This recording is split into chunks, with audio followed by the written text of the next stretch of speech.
It's time for the most interactive radio program in Las Vegas today. It's time for Pushing the Limits with Brian Shapiro. Brian will talk sports, politics, entertainment, and anything that matters to you. Feel free to call Brian at 702-221-7283. You want answers? I want the truth! Now, Pushing the Limits, here's Brian Shapiro. All right, what's up, everybody? Happy Friday. Beautiful Friday in Las Vegas. So glad you could join us on another edition of Pushing the Limits. That's right. You can hear us on KSHP, but we are everywhere. PTL Vegas on our YouTube page. We are on Twitter, Pushing Limits LV. We're everywhere. And so glad you can make us a part of your afternoon, wherever you are. And we have some big guests lined up for you today. We're going to have some fun. We're going to get into this third phone call, apparently, that Donald Trump had with a man out of Georgia trying to cheat in the 2020 election. Jurors have heard it. What some jurors are saying about this audio, which I would imagine if you're a Trump supporter, you probably don't care, right? If you're a MAGA supporter, you don't care that Donald Trump has attacked our democracy. You don't care that Donald Trump apparently broke the law with Georgia election officials. And now there's another audio tape apparently that proves that. But this is a big story, and it could land Donald Trump in jail, quite frankly. So we're going to talk about it coming up here in just a few minutes. Always love having this guy on. He's former presidential candidate, former Congressman Joe Walsh will be joining us at the bottom of the hour. He did an interview that I might have not been capable of doing because I would have lost my mind. He interviewed Dinesh D'Souza. You know, this is the guy who did the 2000 Mules movie that has been debunked in every way, shape, or form. I want to talk to Joe Walsh about this interview because I thought he did a really good job. And I know he's got some opinions on that for sure. And we will get to him at the bottom of the hour. By the way, Joe Walsh is one of those guys that does have the definition of what woke means and wokeness. So we'll talk to him about that coming up at the bottom of the hour. Then, you know this guy. He was the interim head UNLV coach. He coached Findlay Prep out here. Did a great job at Southern Utah. And now he just got the job at Bowling Green, head new men's basketball coach of the Bowling Green. Todd Simon will be joining us coming up in about an hour or so. Talk a little NCAA tournament with him. Talk about his new gig out there at the Bowling Green. And what he was able to accomplish at Southern Utah is second to none, man. It's really unbelievable. So he's going to be joining us coming up in about an hour or so. But I want to start by talking to you guys about this. Now, do we remember, and I think many of you do, by the way, the call that Donald Trump had with Mr. Raffensperger in Georgia? And in this call, Donald Trump says, I just need to find a certain number of votes. Can you find me those votes? I mean, clearly we can read between the lines and we know what he's saying. He wanted to cheat. He couldn't handle the outcome of the election. He tried to get Georgia officials to cheat for him. If you forgot, here it is. This is Donald Trump speaking with Mr. Raffensperger in Georgia, talking about that very subject. Have a listen to this. Start. The president seemed delusional. And we won the House, but we won every single state house, and we won Congress. Mr. Trump repeated 30 times that he won the election. He said he could still win Georgia if Raffensperger would play along. So, look, all I want to do is this. I just want to find 11,780. So you missed a little bit of that cut, but he's saying he wants to find about 11,000 votes. We know what that means in layman's terms, right? It means he wanted to cheat, and he was pushing Georgia officials to lie for him. Well, guess what? There's another call that was made, and this call was made, and jurors have confirmed it, from a recorded phone conversation between Donald Trump and the late Georgia House Speaker, David Ralston. Now, of course, he can't testify about this under oath because he's dead, sadly. But Ralston had previously told a North Georgia media outlet that he was contacted by Trump and his personal lawyer, Rudy Giuliani, in December back in 2020. But the existence of a tape had not been previously known until now. Jurors said that during the conversation, the president asked Ralston to convene a special session of the legislature to overturn Democrat Joe Biden's narrow victory in Georgia. One juror said that the speaker basically just cut the president off. He said, "I will do everything in my power that I think is appropriate." He just basically took the wind out of the sails. "Well, thank you, is all the president could say. Ralston died back in November, and other legislative leaders did not call a special session. Former Ralston aide declined to comment on this story, and a Trump campaign spokesman did not respond to a request for comment either. There's at least two other recorded phone calls, one of which I just played for you, a highlight. The president's now infamous January 2021 conversation with Brad Raffensperger was quickly leaked, but this audio was not. Interesting. The jurors said they heard testimony from former U.S. Senator David Perdue, if you remember. He was a close ally with Donald Trump. He lost his re-election bid to Jon Ossoff in January of 2021. Perdue was questioned about a meeting at Trust Park in December 2020, during which he urged Governor Brian Kemp to convene a special legislative session, one juror said. Perdue also not responding to comment. These people are criminals. These people attempted to overthrow our election. These people lied. Why is that not important to some of you? When a president loses an election, which Donald Trump clearly did back in 2020, and then he pressures Georgia officials. In the audio that you heard, that I just played. And then there's another phone call with audio, and then people are saying, Democrats lie. Brian, you're a liar. I literally just played you the audio where he's asking Raffensperger to find votes. We know what that means. The election was already over. It was certified. Donald Trump in that phone call also claimed that at least 5,000 dead people voted. That is also not true. And Raffensperger found two, not 2,000, two people that voted, and they couldn't have voted because they were dead. Two people, not 5,000. Donald Trump, I know this might be a shock to some of you, lied. He knew he lost the election. He knew he lost it to Joe Biden in Georgia. Yes, yet he pressured these officials, and now we're learning he pressured another official who is since deceased, but there is audio of that phone call, and these jurors did hear that. Donald Trump is going to be indicted in this case.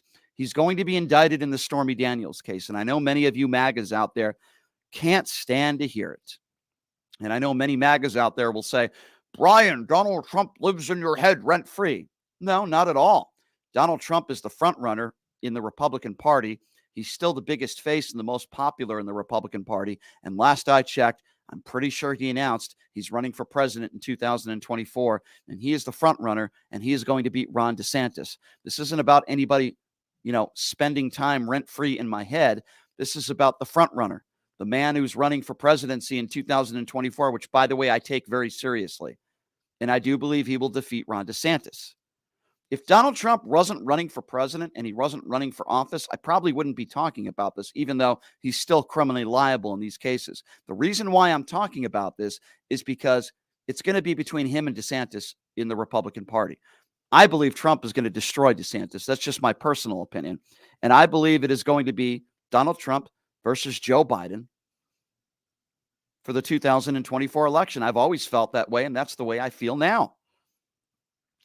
And it doesn't end there if we play another cut for you. This one, cut 3, which is Donald Trump in audio that he put on Truth Social in a video yesterday. I want you to listen to this very carefully, because in this audio, you hear Donald Trump once again kissing the ring of Vladimir Putin and saying that Americans are more of a threat to themselves than Russia and Vladimir Putin. It's unprecedented. Have a listen to this. The State Department, the defense bureaucracy, the intelligence services, and all of the rest need to be completely overhauled and reconstituted to fire the deep staters and put America first. We have to put America first. Finally, we have to finish the process we began under my administration of fundamentally reevaluating NATO's purpose and NATO's mission.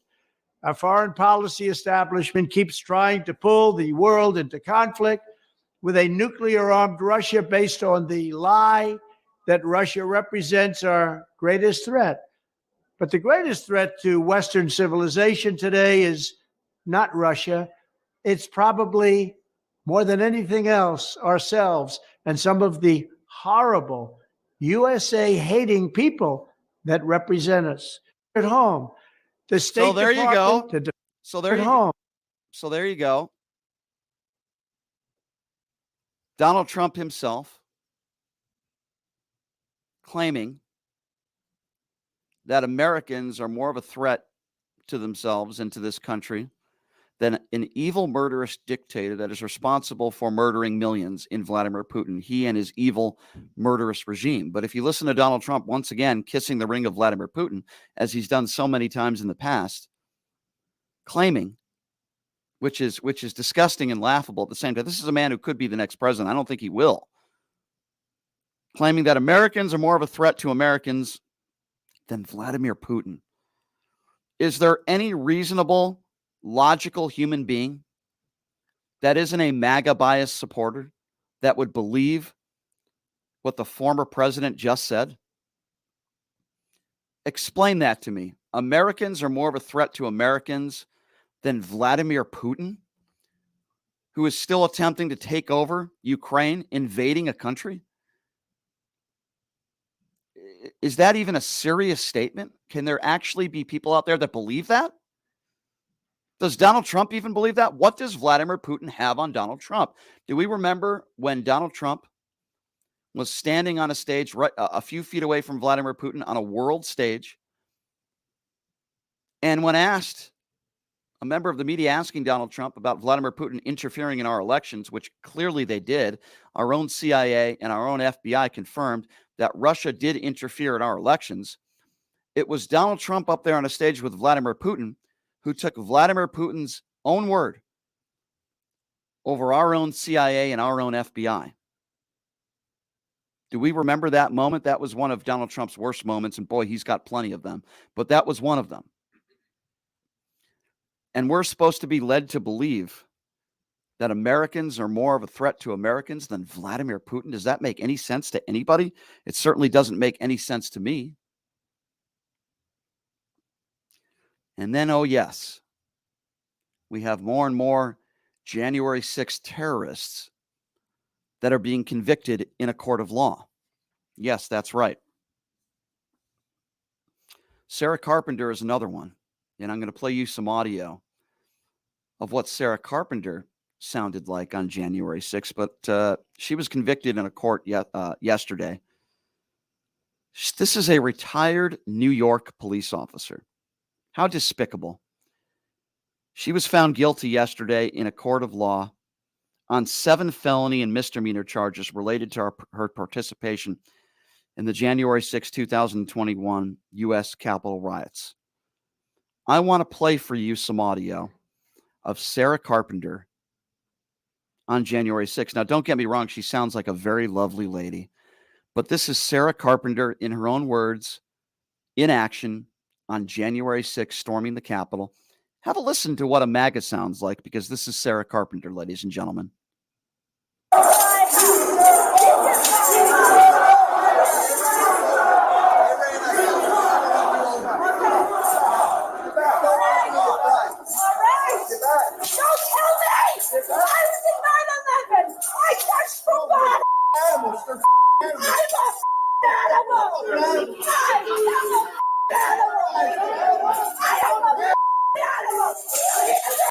Well, you do sound like an animal, so I would have to agree with her. I'm an effing animal, as she assaults police officers and threatens police officers. Just a tourist visit, though, right? No big deal. Just a tourist visit. Well, Carpenter's conviction included obstruction of an official proceeding, civil disorder, and entering or remaining in a restricted building or ground. And according to the New York Times, prosecutors said that during the insurrection, Carpenter screamed at police, which clearly we can hear. I'm an animal. I'm an effing animal. She was caught on camera insisting the breach was made. Congress needs to come out. They need to certify Trump as president. This is our house. The 53-year-old disgraced ex-cop was first charged in March of 2021 after admitting to the FBI that she had entered the Capitol building. A search of her home enabled officials to match Carpenter to a woman caught on Capitol security footage playing a tambourine inside the building during the riots. Yes, that's right. This was not a tourist visit. This was not a peaceful protest. It was quite contrary to that, and it was the opposite. And then a lot of Republicans the last couple days want to talk about Charlie Kirk as he was at a local campus, and he's a despicable human being. Charlie Kirk is an uneducated hate monger, and I don't know why he's as popular as he is.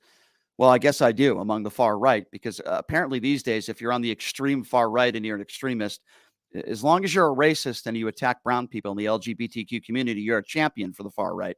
So I guess I do know the answer to why.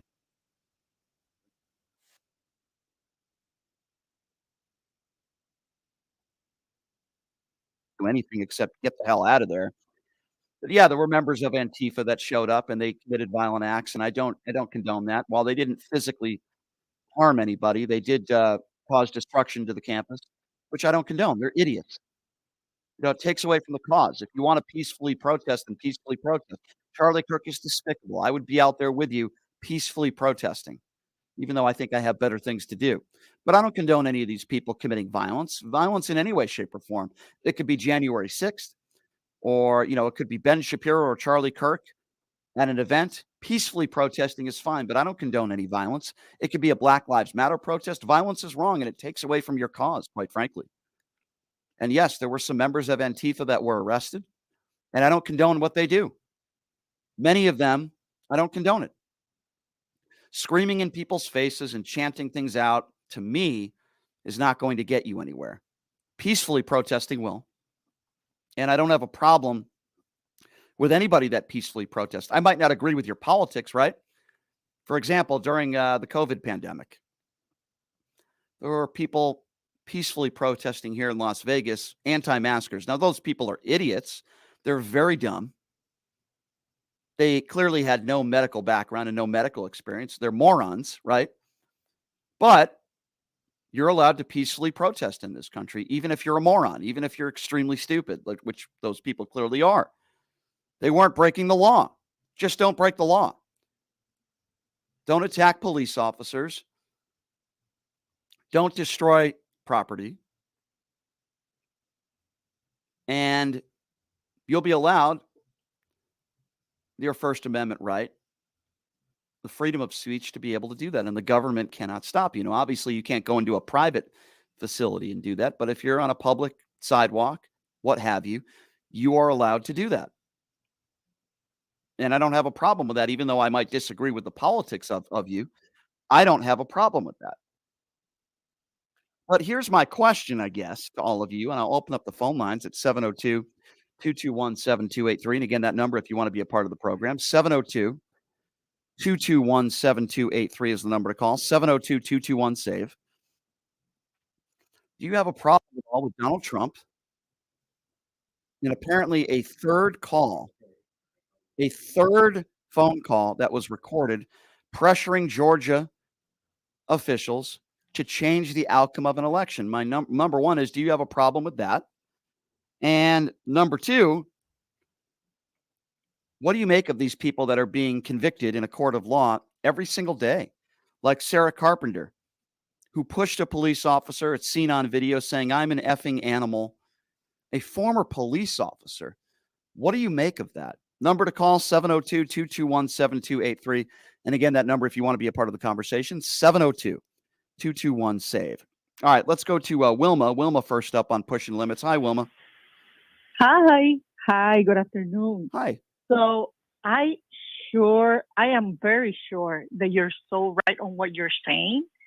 Now, I'm calling you from where protesting, we got out a governor out of his position. So I know what you're talking about. Where are you? Where is that, Wilma? Puerto Rico. Puerto Rico. Okay. Gotcha. Yes, we took out one governor that was the worst that we had. And protesting, we made him get out. And you did it peacefully, I would assume. We did it. And We you know did what? it. And you know what? You have the right to do that. And regardless of politics, you have the right to do it peacefully. Let me ask you a question, Wilma, if I may, since you're in Mexico. Yes. What did you make of what took place on January 6th and the insurrection here in America? That made a mockery of the U.S. and the process. Mm-hmm. I agree. They were the laughing stock of the world because you are supposed to be the biggest and the most important part of the U.S. Yeah. You're assuring that everyone has a voice. Yeah. And for one person to feel entitled. Yeah.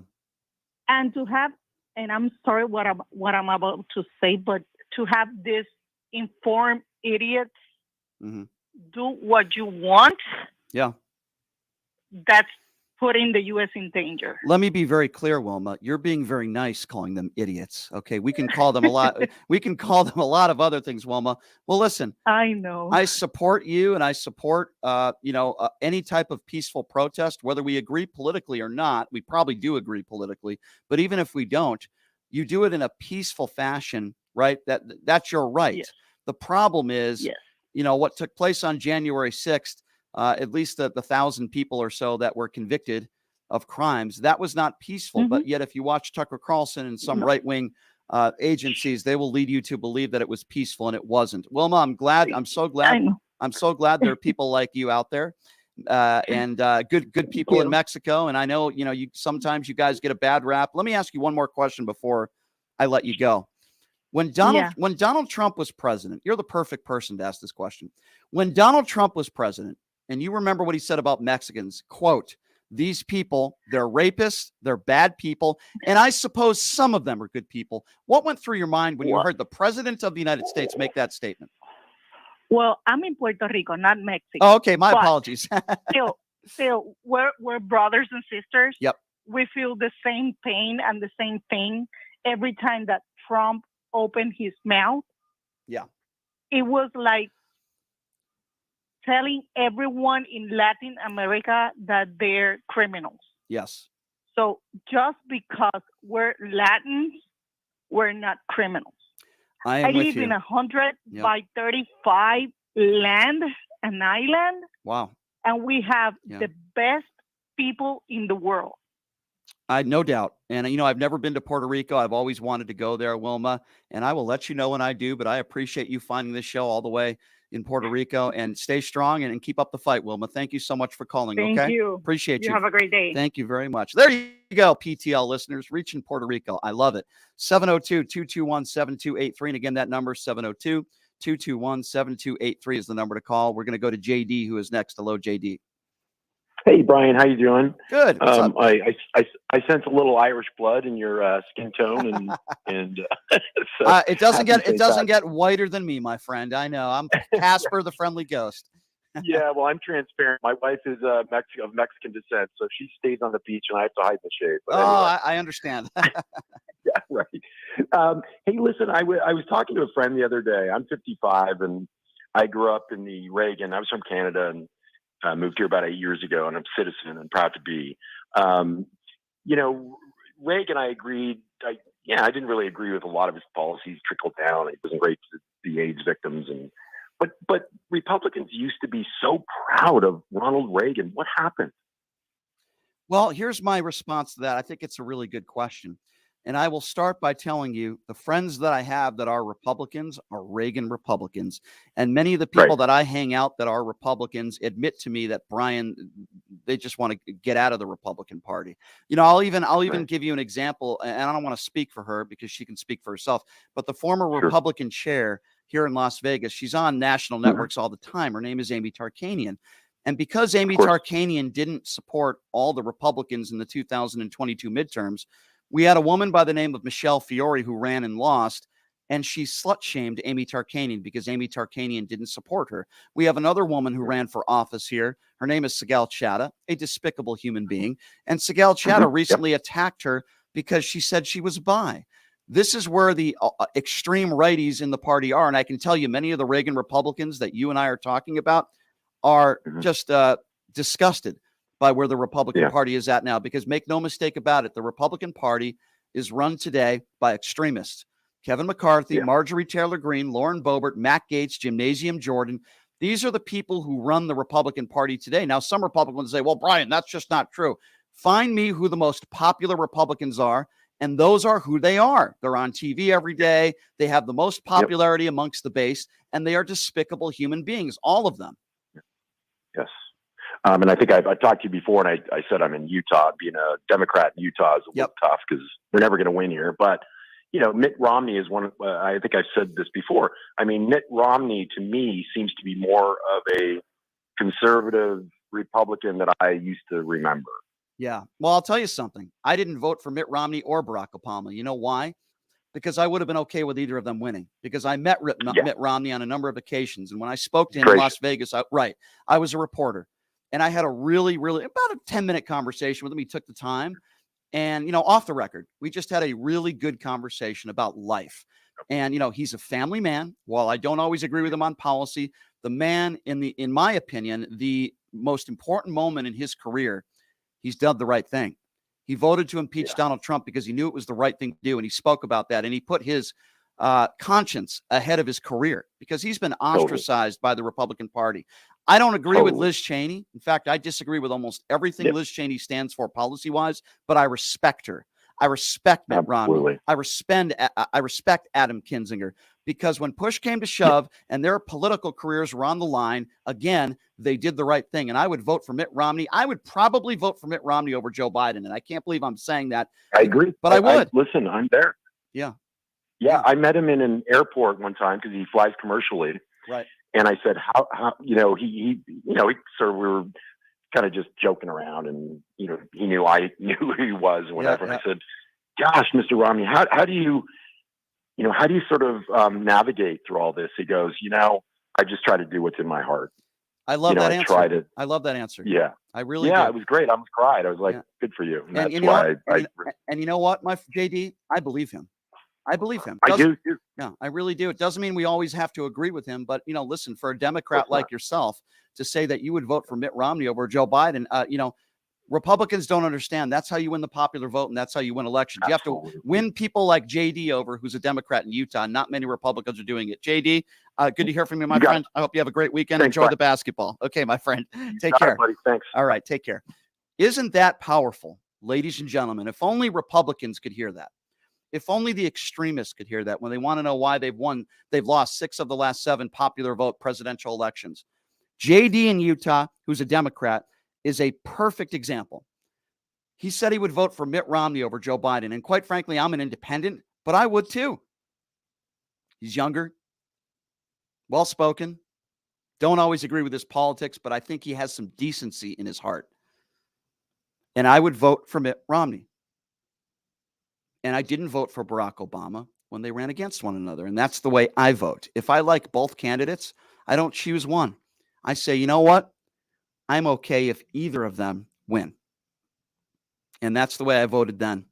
But I can tell you right now, I don't care who Donald Trump is up against in the Democratic Party. Even if I don't like the Democrat, I will still vote for them over Donald Trump any day of the week. All right, folks, we're going to take a quick break. And when we come back, it's going to be interesting because former presidential candidate Joe Walsh is going to be joining us. Of course, former congressman at Chicago. Joe Walsh going to be joining us next. He did a fine interview with Dinesh D'Souza. I don't know how he did it. I wouldn't be able to keep it together, but he did. And we're going to talk to him about that next. We'll take a quick break. We'll be back right after this. You are listening to Pushing the Limits right here on KSHP.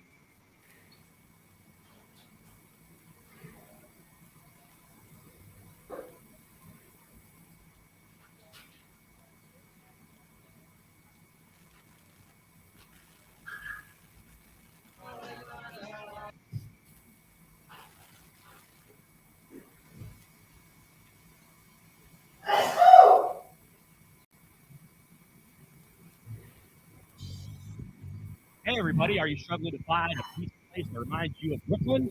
That true blue New York style pie? Well, worry no more. Stallone's Italian Eatery Pizza is a knockout. We're located at 467 East Silverado Ranch Boulevard, just off of Premium Road, half a mile east of South Point Casino, just minutes from the Las Vegas Strip. Come by and grab a slice of pie, Plus, check out our Brooklyn-inspired Italian cuisine.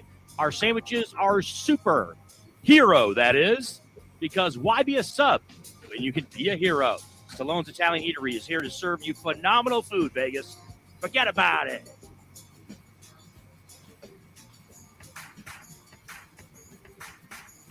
Look, it's impossible for the average person to find a great attorney out there. There's so much misinformation. Now, let me introduce you to former Chief Deputy District Attorney Thomas Moskal. He was Las Vegas's top DUI prosecutor for years. He prosecuted the most high-profile DUI cases in Clark County. No one knows more about DUI law in Nevada. Just Google it. If you get charged with DUI, whether it's a misdemeanor or even more importantly, a felony, you need Thomas Moskal representing you. His relationships with the prosecutors and judges and his knowledge of DUI law to work for you. So give him a call now or text him at 702-848-5555. It's your life and liberty that's at stake. Don't wait. Call now. That number again, 702-848-5555. Hey, everybody, it's Brian Shapiro from Pushing the Limits. I want to tell you guys about Sahara West Urgent Care and Wellness. They're conveniently located on the southwest corner of Sahara and Jones. They're open Monday through Friday, 9 a.m. to 9 p.m., and Saturday, 9 a.m. to 5 p.m. At Sahara West Urgent Care, they'll take care of all your healthcare needs. They offer routine services such as physicals, STD testing, car accident treatment, and work injuries. You name it, they do it. They have on-site X-ray, EKG, ultrasound, and labs. They treat chronic conditions such as asthma, blood pressure, diabetes, and more. They also offer general wellness exams and treatments such as testosterone enhancement and cancer screening. They're located on Sahara, 6125 West Sahara Avenue. Their number is 702-248-0554. And the best part, they accept most major insurances and affordable cash pay prices, office visits starting at just $95. And I'm also a client. So please give them a call, 702-248-0554.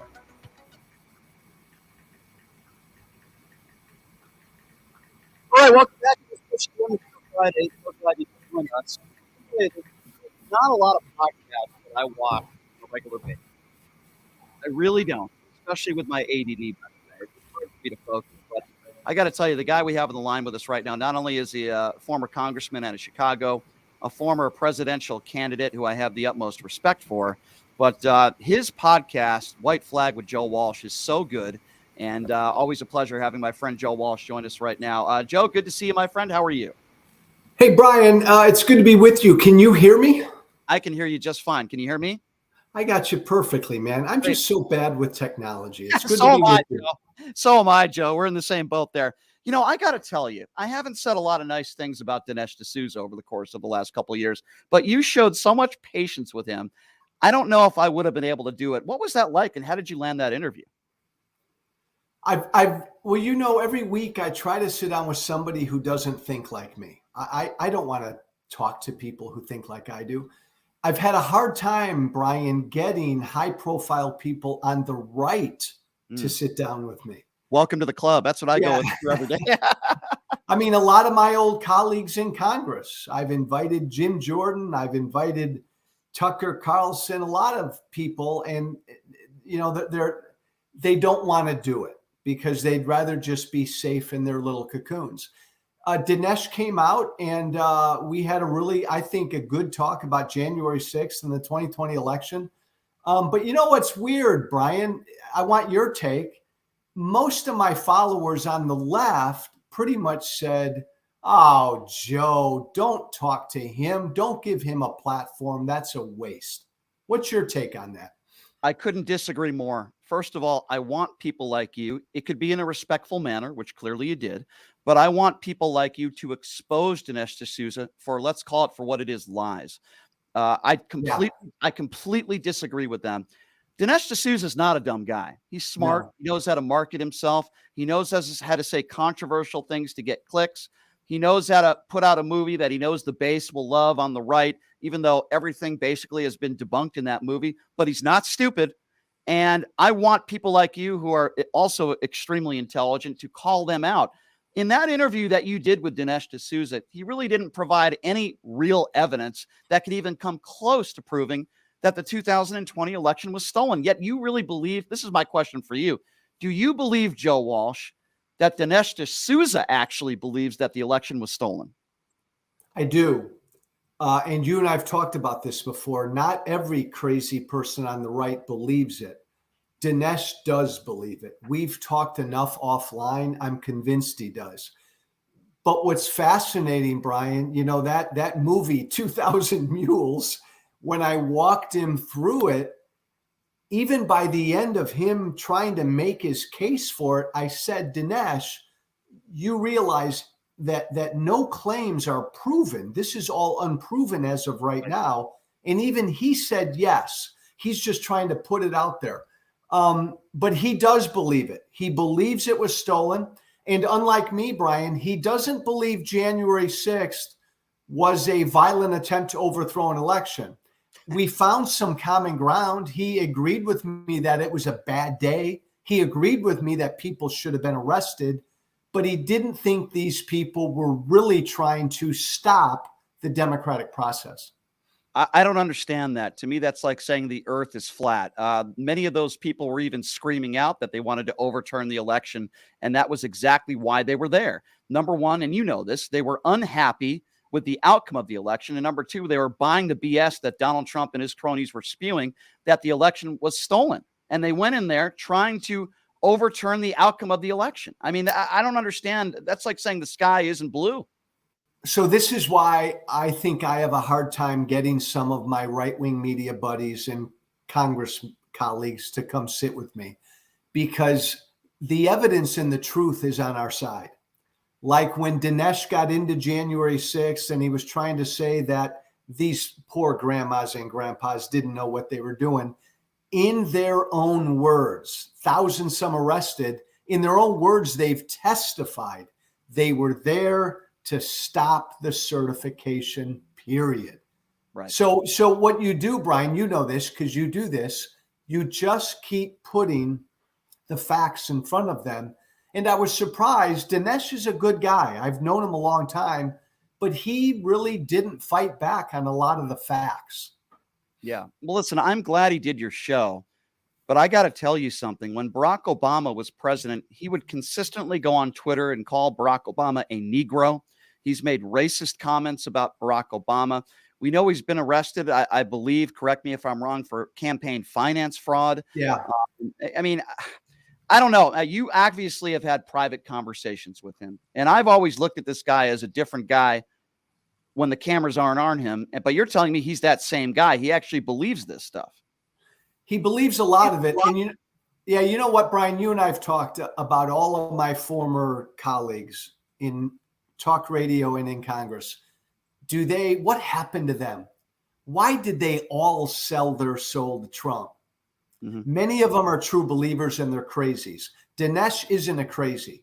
Many of them are stupid and they're just cheerleaders like Sean Hannity. And by the way, Marjorie Taylor Greene. Yeah. But some are like Dinesh, where like Trump just broke him, Brian. I mean, Trump broke him. It's like Trump happened and all of a sudden Dinesh's world changed and he said, oh my God, I no longer have my following. Oh, okay, I'm going to have to do this. Yeah. And that's what he did. Now, he's always been a little conspiratorial. And so on the election stuff, and it got personal with him and Obama, you're right. Mm-hmm. On some of that stuff, he's been off the planet. But Trump broke him, literally broke him. I want to name another guy that will never do your show, I'm sure, but I would love to see it, and that would be Charlie Kirk. And a complete clown, uneducated, but I would love for you to interview him. You know, he's talking on this college campus the other day, and Joe, I know just like myself, you would never condone violence, and Antifa shows up, and they're breaking windows and stuff, and they're just idiots for doing that. They shouldn't be doing that. But Charlie Kirk always wants to present himself as a victim. He always wants to say that systemic racism exists with white people, not black people. What do you make of a guy like Charlie Kirk, who seems to incite violence and seems to continue to spread conspiracy theories? He's a poster child for this new class of grifters on the right.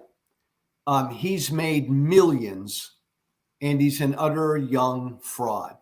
Now, Brian, I think we've talked about this. You know, it's personal with Charlie Kirk and myself. I know him. I helped him start Turning Point USA. I was his mentor for the first 4 to 5 years. Charlie Kirk, Brian, will never sit down with me because I know the truth about him. We've had conversations going way back about Trump and Trumpism. So Charlie will never come on with me because he knows I know. Yeah, and he's a coward. He's a coward, and he'll go to these universities and make his money just like a Ben Shapiro will. Even though, well, you know what's interesting, Brian? You know what's interesting? Like a lot of people on the left pounded me upside the head because they said Dinesh D'Souza is not an honest broker, and in many ways he's not. But if Tucker Carlson called me and said, "All right, Walsh, I'll come on your show," I'd have him on, and Tucker's not an honest broker, but I'd love to go at him for the things he said. Let me be very clear because I get this question a lot too. If O.J. Simpson, who I believe is a double murderer, was willing to sit next to me and talk about what took place 30 years ago, I would say yes. I believe he's a double murderer. So I think we can put all those conversations aside, regardless of if you think somebody might be despicable or somebody's a liar. Listen, if Donald Trump wanted to do your show, you would do it, right?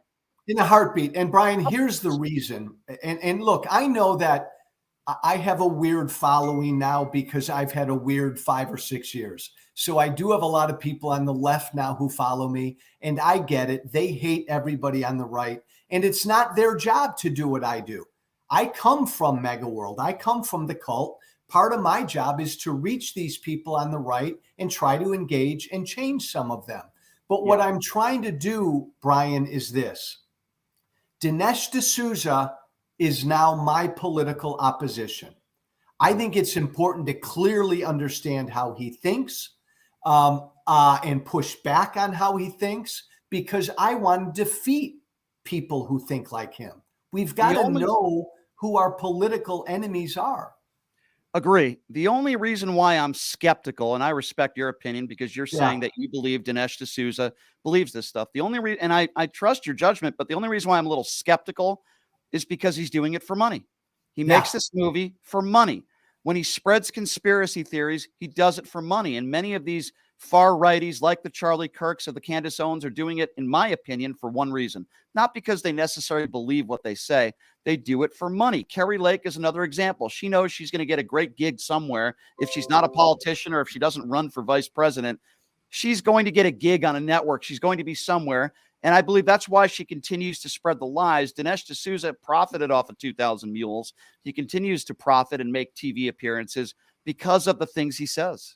Oh, hey, Brian, by the way, I agree with everything you just said. And so let me correct myself. So it's a scale, and most of them, everything they do and say is for the money, the complete grifters.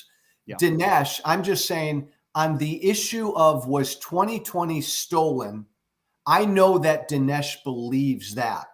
On a lot of this other shit and all the other propaganda he's put out there over the years, I don't think he believes most of it. Gotcha. Okay, gotcha. Yeah, I'm sorry. On this one, I know he does. Understood. So I want to ask you, we had Ron DeSantis in town last week and Joe Biden was just here a few days ago in Vegas. I've been talking about the difference between the two visits, right? Ron DeSantis comes here to sell his book, which I've said I would use as toilet paper, but that's here nor there. He comes out here last week, Joe, and he talks about critical race theory. He brags about the migrants he sent to Martha's Vineyard. Literally, he had no solutions to any of the issues facing this country, like gun control or healthcare or any of the top issues that so many Americans are struggling with today. No solutions, just tried to sell his book and the red meat of the Republican Party. Joe Biden comes out here. Why does he come out here the other day? Because Nevada leads the country in cost of prescription drugs. He comes over here not to try to get votes or to sell a book or make money. He came here and he spoke at UNLV, implementing, or at least what he's trying to implement, to lower the cost of prescription drugs. To me, that is the difference right now between the overwhelming majority of the Democratic Party and the Republican Party, where Democrats are actually coming up with solutions. You might not agree with what they're coming up with, and Republicans, all they want to do is bitch and complain like the Jim Jordans of the world, and they don't have any solutions. Well, I agree with you, but in Ron DeSantis's defense, and I don't like him, Ron DeSantis wants to be the Republican nominee for president. Mm-hmm. So he has one job right now, Brian, one job. That's every freaking day, throw the red meat up there and get the base to like me. So he's got a much different job, and he's in a very different position than President Biden is, who will be, if he runs, the Democratic nominee. So Biden can then be above it all and focus on the country. So I defend DeSantis on that. But, Brian, I know DeSantis. I'll tell you what, if he runs, he is not going to wear well, man. He's got zero charisma. He's a weird dude. He's weird with people. He's got a glass jaw. He's easily offended. He's mean, and he can't think on his feet. If Ron DeSantis becomes the Republican nominee, Brian, it will be a miracle because he will prove that you can be a major party nominee for president and be utterly incapable of any retail politics. He cannot do retail politics, which is why I think he's going to flame out. I think Donald Trump's going to destroy him in a debate. That's just my personal opinion, Joe. How do you feel about that? I agree. My only caveat is if Trump's heart is into this thing, like if he really is running hard to be the Republican nominee again, I think he wins. I sometimes I wonder if he's just going through the motions. That's all. Yeah. All right. Fair enough. I find it interesting that, he's still the governor of Florida and he's on this book tour trying to sell his books, but that's fine. If you're just joining us, former presidential candidate Joe Walsh, love this guy, former congressman in Chicago. A couple more quick questions for you, Joe, and we'll let you go. All right, let me ask you this. You talked about this on social media. You actually gave a definition of wokeness. I believe that this is a term that Republicans bring up. If they just don't like something, they just call it woke. But you actually gave your definition of wokeness on social media the other day. What is it? And Brian, what's important is I'm still a hardcore Tea Party conservative. I am a woke conservative. To me, woke is just what's happened to me the last 5 years. I opened my eyes, I woke up, and I realized, my God, there are more systemic injustices than I was ever aware of. So to me, woke is just waking up to that, becoming more aware of basic injustices, and gaining empathy toward that. That's all. That's all. Nobody's forcing anybody to be woke. It's just becoming more aware, and I'm glad that I have. Yeah, and I am as well. I want to ask you this. You know Jim Jordan pretty well. Yeah. When you request or reach out, I guess, to a guy like a Jim Jordan to come on your show, what is his response? Does he just say no, thank you? Does he give you a reason? So Jordan pretty much stopped talking to me, Brian, after I launched my presidential challenge to Trump. And he and I were really close, man. We talked a lot, man. And he and a number of others did what they could to talk me out of running against Trump. But the minute I got out there and I'm publicly challenging Trump and going after Trump, he won't talk to me anymore. So when I reach out to him, I'll typically hear from a staffer. Right. That's about it. Do they ever give you a reason why he won't come on? No, just busy, not going to work right now. So I tend to keep trying every few months, and I will. Yeah. I really want to hook you up with the Mooch, Anthony Scaramucci. He did this show the other day. I think you guys could have a great conversation. What'd you think of Mooch? I love him. I absolutely love him. I love his honesty. That's a true New Yorker. Trump is a fake New Yorker. The Mooch calls it as he sees it. His nickname for Donald Trump is Tiny Trump, which I think fits him very well. We talked about Kevin McCarthy. He called him a spineless fish, like you would. You guys are very similar in a lot of ways in that you're honest. You're not afraid of going after people. You're intelligent. You know how the game is played. And that's a guy that I would vote for. I mean, he's a staunch Republican, but like you, he's not happy with where the Republican Party is at right now. And he hasn't talked to Trump for years now. I guess ever since he made a off-color remark he told me about Steve Bannon, and then Trump fired him. But I love the Mooch, and Fox News won't. You used to go on Fox News all the time. The Mooch used to be on Fox News all the time. They won't have you guys on anymore. For the reason of just being honest and calling out the far right and the extremism. Period. And Anthony and I have talked about that. Fox News will not have him on or me on. Look, Brian, it's a real short list of Republicans and former Republicans who stood up in the public square these last 5, 6, 7 years and said, no, I can't support that. In fact, I oppose that. And every one of us, Brian, who did that pretty much took a blowtorch to our career. Now, to Anthony Scaramucci's credit, he's pretty damn wealthy on his own. That wasn't my background, but he took a hit. Once you come out against Trump in our position, you're done, and that's hard. I agree. Joe, before I let you go, any guests upcoming? Gosh, I love that interview with Dinesh D'Souza. I thought it was great. Any new guests upcoming or people that you're trying to get on an upcoming podcast that you can share with us? No, and I'm only saying no because I've got a number of them in the air, and I don't want to give away any yet. But Gotcha. it'll be the same old thing. Oh, by the way, we moved to 3 episodes a week next week. This upcoming week. That's great. So we'll have different conversations and I'm going to start giving more advice to Democrats. I'm going to sit down specifically with a Trump supporter every week and try to draw them out. So we're going to keep doing interesting stuff on White Flag with Joe Walsh. Brian, I love being on with you. Thank you, brother. I always love it when you come on, Joe. It's always an honor. You know how much I respect you and always appreciate your time. Joe Walsh, thank you so much as always. You have a great weekend, brother, okay? Hey, you better be drinking tonight. I am. St. Patty's. Absolutely. St. Patty's, baby. Joe Walsh, have some fun Thanks, out there Brian. tonight. All right, Thanks, take care. man. I love that guy. I love Joe Walsh. It's a man crush. I love that guy. Joe Walsh is the best. Smart, intelligent, honest, admits when he was wrong. Certainly he admits he was wrong about Donald Trump. What are your thoughts on what Joe Walsh said about the Republican Party? What are your thoughts on that interview? Because, gosh, I always love catching up with Joe Walsh. He is a man of integrity. He is a man who's honest. He is a man who's been ostracized by the Republican Party. I'll open up the phone line, 702-221-7283. Again, that number, 702-221-7283. That's 702-221-SAVE. Joe's always one of my favorite guests. We had Anthony Scaramucci on the show the other day. Oh, boy, that was 30 minutes of fun. The Mooch is awesome. He's also very wealthy, but he's a good dude. Joe Walsh is a guy who I would vote for in a heartbeat. In a heartbeat. Because I believe, even though I disagree with Joe Walsh on some issues, like maybe abortion, we disagree on some issues, Joe Walsh is a decent man. He's made mistakes. He's made some off-color remarks. He's apologized for those remarks. But Joe Walsh is honest, and he is a decent man. And I say the same about Anthony Scaramucci or Adam Kinzinger or Mitt Romney, to name a few. You might not like their politics, but that's the problem with this country today. If you like their politics and their policies, even though they're despicable people, I'm going to vote for you over a Democrat, or I'm going to vote for you over a Republican. I disagree.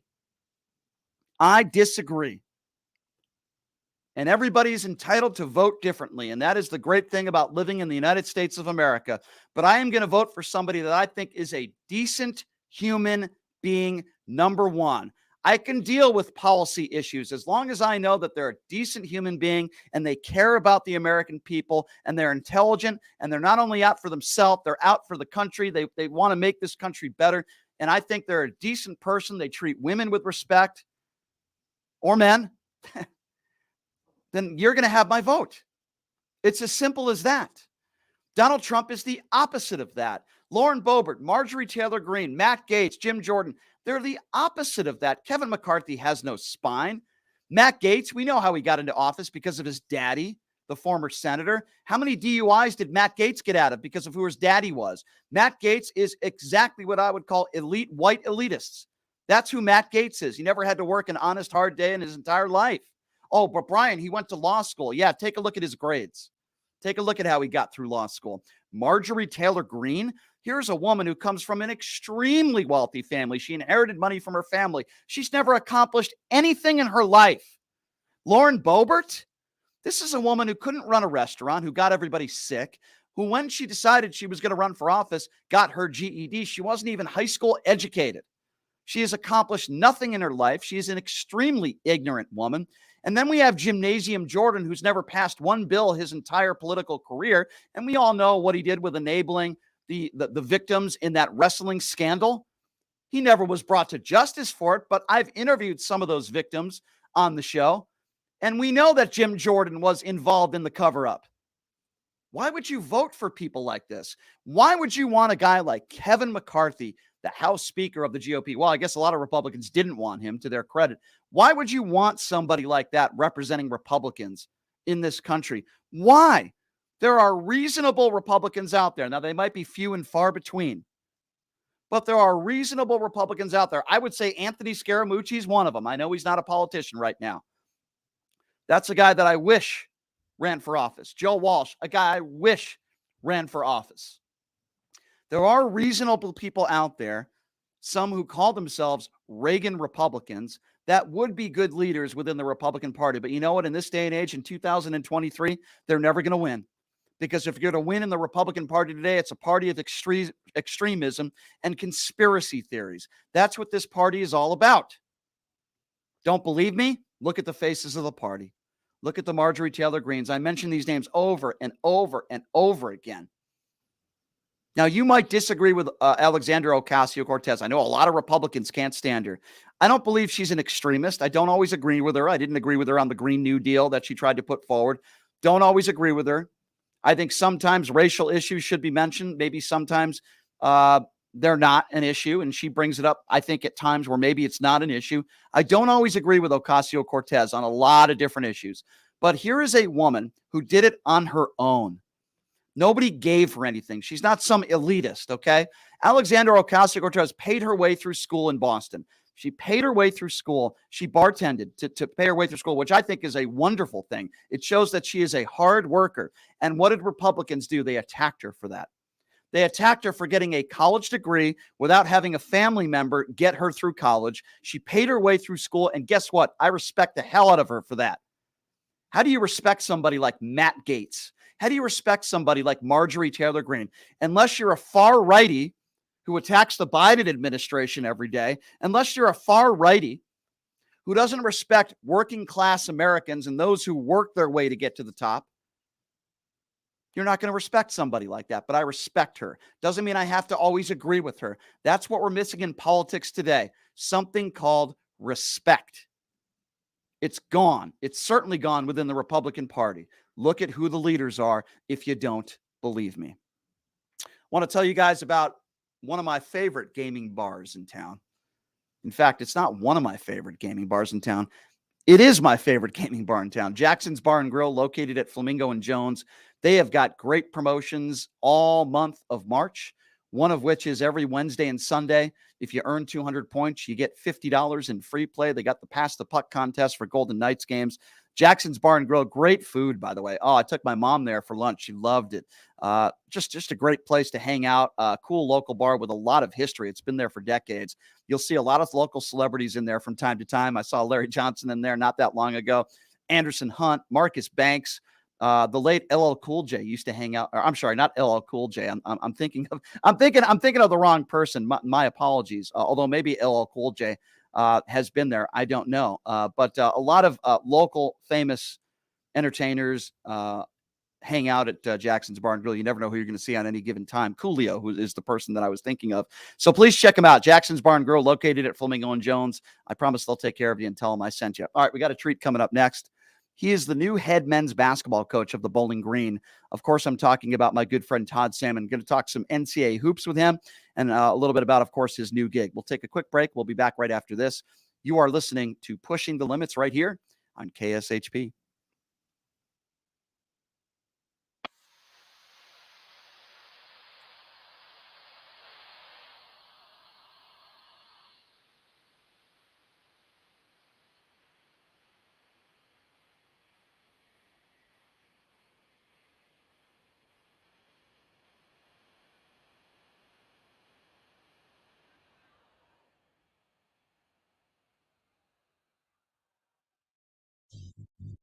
Hey, everybody, are you struggling to find a pizza place that reminds you of Brooklyn? That true blue New York style pie? Well, worry no more. Stallone's Italian Eatery Pizza is a knockout.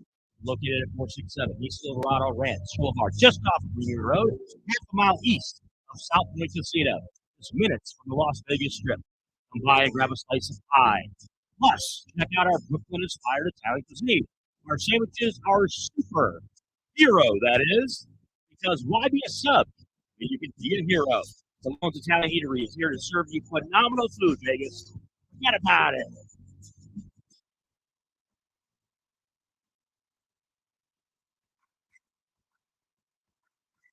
Look, it's impossible for the average person to find a great attorney out there. There's so much misinformation. Now, let me introduce you to former Chief Deputy District Attorney Thomas Moskal.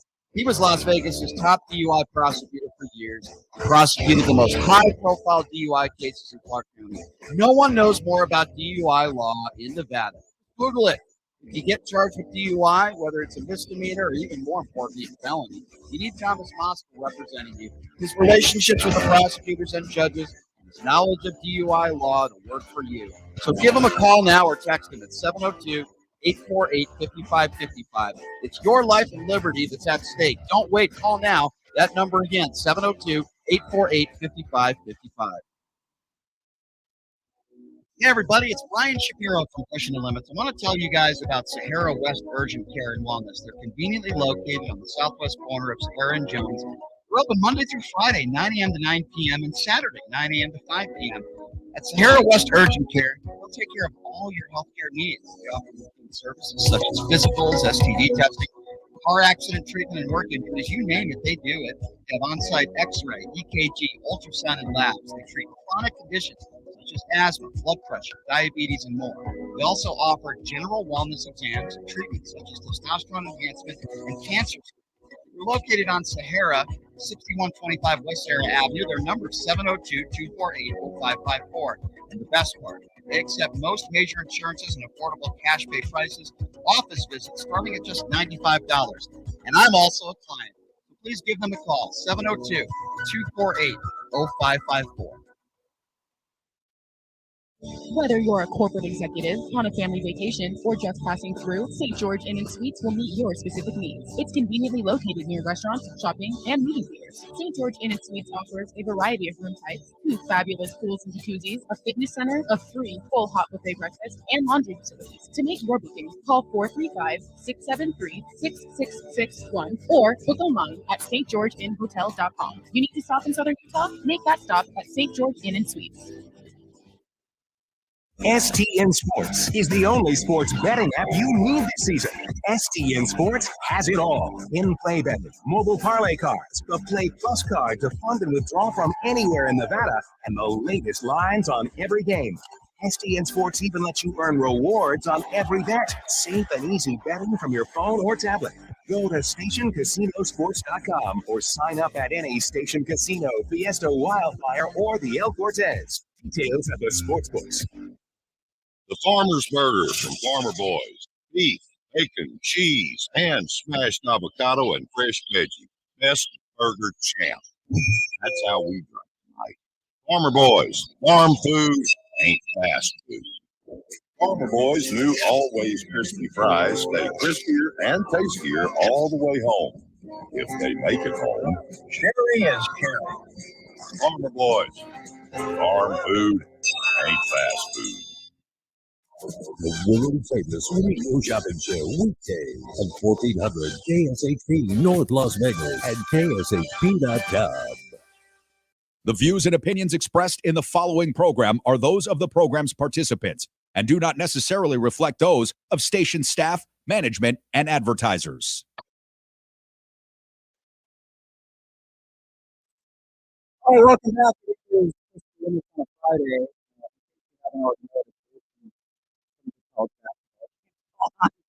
As we speak, and boy, it's my favorite time of the year. I love March Madness, and what better person would know a little bit, thing or two about March Madness than the guy we have with us on the line right now. You know, I followed this guy at Findlay Prep. He did a great job at Findlay. Then he's moves on to the assistant coach at UNLV under Dave Rice. He turns into being the interim head coach at UNLV. then gets the gig at Southern Utah, at the time one of the worst D1 college basketball programs in the country, completely turns the program around, gets them into the WAC, has an unbelievable year this year. And I've been saying to myself, just a matter of time before Todd Simon gets a gig and moves up the ladder. And now he's the new head coach for the Bowling Green, and he joins me right now on the line. Todd, I know it's been a busy couple days for you, but I wanted to start off by saying congratulations on the new gig. You and your family must be very excited. Thank you. I appreciate it. No, we're ecstatic to be here. It's just a tremendous setup, and we think it's a sleeping giant that we can really build into a MAC perennial championship contender. Yeah, I want to talk about the Bowling Green, but let me start from the beginning here. I mean, this was a vision you had a long time ago, right? You get the gig at Southern Utah. Obviously, I was one of the people here in Vegas that was hoping that UNLV would keep you. They didn't, and they've suffered because of that decision, in my personal opinion. But you get the job at Southern Utah. You take over a program that's winning like several games a year. They're one of the worst in D1 basketball. What made you say to yourself, you know what? I think I can turn this thing around, and obviously you did. Yeah, I think when we took it over, it was kind of the ultimate challenge. There was a struggle for a little bit, but we had a athletic director and some donors and some community members and folks on campus and a president that kind of sold the belief, and so that kind of changed things. And then it was just about us kind of taking that and cultivating that into a winning program. So. I believe in what we do, and it's a formula that works, and with a little bit of hard work and persistence and belief and energizing the program, I think people feel the energy that we put out, and I think that translates. Yeah, and it translated this past year into you guys moving to the WAC, which is a pretty darn good conference, right? 11th best conference in the country, if I'm not mistaken. And you have an incredible year one. I mean, you were picked like, 8th or 9th in the conference preseason. Not only do you get the 3 seed, right, but you end up getting into the finals of the WAC tournament. And obviously you guys ran out of gas, rightfully so. But, what an incredible ride and what an incredible run. It must have been a lot of fun for you to be on ESPN2 and get all that national exposure, and the run that you guys had. It really was incredible. No, I appreciate it. No, we went into that expecting to win. We were expecting to win championships, and we didn't play real great in the first game and a half, and obviously the 23-point comeback in the second half really kind of garnered some national attention, and it was a spectacular execution by our guys that made it happen, and I was really, really happy with their effort, and if it was 16 minutes left in that game, we were down 23, and the guys believed they're going to win, and just chipped away at that lead with our press, and just kept a steady as we go type of mentality, and give ourselves a shot at the end, which obviously went in. So, but it kind of cost us the championship a little bit. We can't dig that hole because we kind of ran out of gas, and about 15 minutes into that game, and Grand Canyon was playing. They were a buzzsaw. They hit, I think, 31 threes in 2 days. That finished that tournament, and they played spectacular. So you got to give them credit. Do you agree with me in a sense that I'm not saying that Grand Canyon team is going to beat Gonzaga, but I've said to myself that I think they can be competitive and they can keep that game fairly close. What do you think about that matchup? You coached against Grand Canyon. You know how good they are. They got plenty of guys that can shoot the three. They got big men that have great post moves, but they can also shoot the hell out of the ball. Do you think that Grand Canyon can hang with Gonzaga in the first round? Yeah, for sure. No, when they're making shots like that, they have the size to match any Power 5 team, and they have depth. And when those shots are falling, they're very difficult to beat. And I said that the way they played in that championship game, they would have won any conference tournament game, a conference championship. And that's how well they were just being made us pay, and they were shooting late clock threes going in and coming off. Every mistake we made, we tried 5 different coverages and different defenses, matchup zone and man, and they were just spectacular. So if they can bottle that up for one more game, it's going to be a heck of a ball game with Gonzaga. I tend to agree with you. Is it a little weird for you, Coach, that how does this feel for you that, you got this great new opportunity and it's exciting, yet your team is still, your former team now is still playing, right? Southern Utah has a CBI game first round. I believe it's in I'm trying to remember where it is, but you're the official Bowling Green head coach, and I understand that. And this happens with a lot of coaches, but yet your Southern Utah team, your former team, is still playing. Is that a little strange? No, it certainly is, and it's not ideal, but it's there's a business side of this, unfortunately, but that postseason berth was earned by those players, and they deserve to play in that tournament down in Florida, and at this point in time, 35 games in for those fifth-year seniors, and there's a bunch of them and all that stuff. But they're going to be able to handle this thing and make a run, and hopefully. And my assistant's been with me for a bunch of years, and it's ready for him to have his crack at it. And so I fully support that and happy for him, and hope they win a championship. I'll be their absolute biggest fan watching all these games. What was it like for you going into that Bowling Green arena for the first time, Todd Simon as the head coach? What was that like for you and your family to walk into that building for the first time, knowing that, hey, I'm the guy running the show? Yeah, it was special, and this is an unbelievable setup, great arena, well put together. It has all the bells and whistles in terms of the facilities and practice facilities and the whole thing.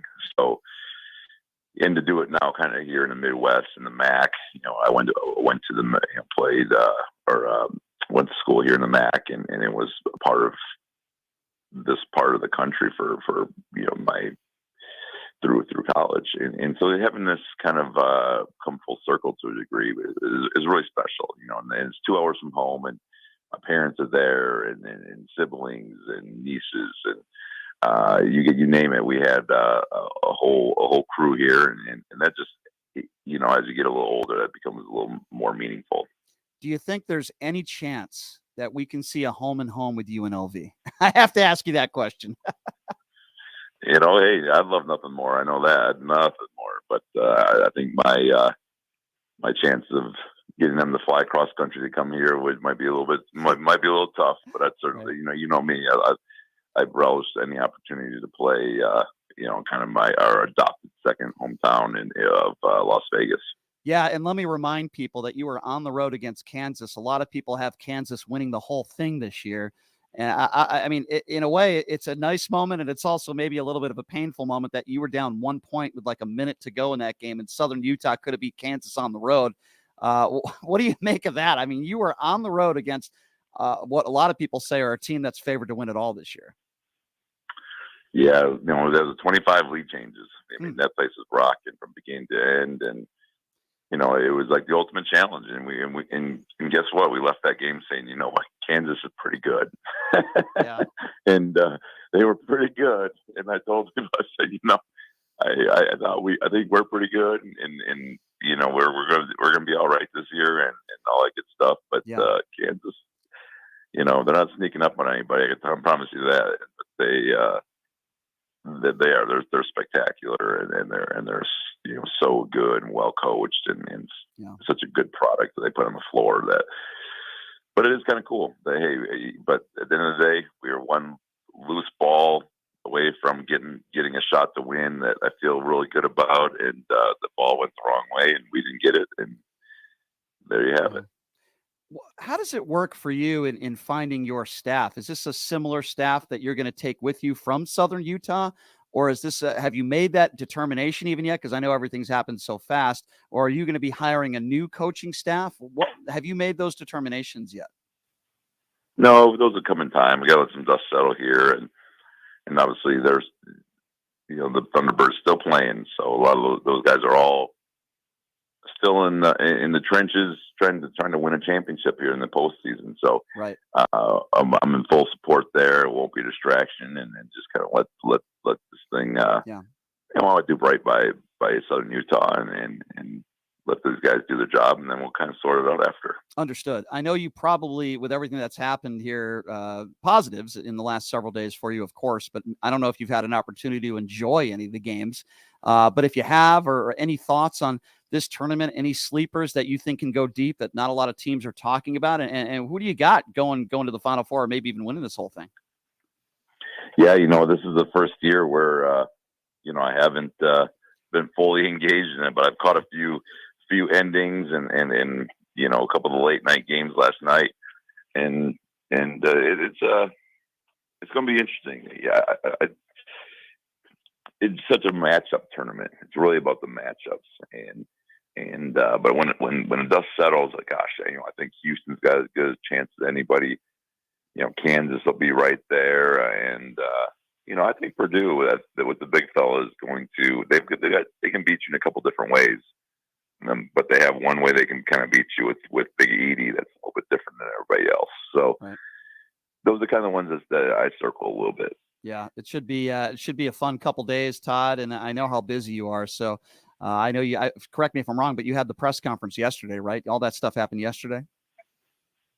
Yeah, yep. And the press conference yesterday morning, and a lot of the circuit right now, trying to get people excited about Bowling Green basketball, and then we got to kind of assemble a roster and start building this thing, brick by brick, like we've done before. Yeah, and you're going to have a little bit more money to be able to recruit and do the things that you need to do to be successful. If you were able to do it at Southern Utah, all due respect to that school, if you were able to do it at Southern Utah, then you're certainly going to be able to do it as the Bowling Green head coach. Todd, I know there's a lot of people in Vegas like myself that couldn't be happier for you. You're a great guy, and you're a very talented coach.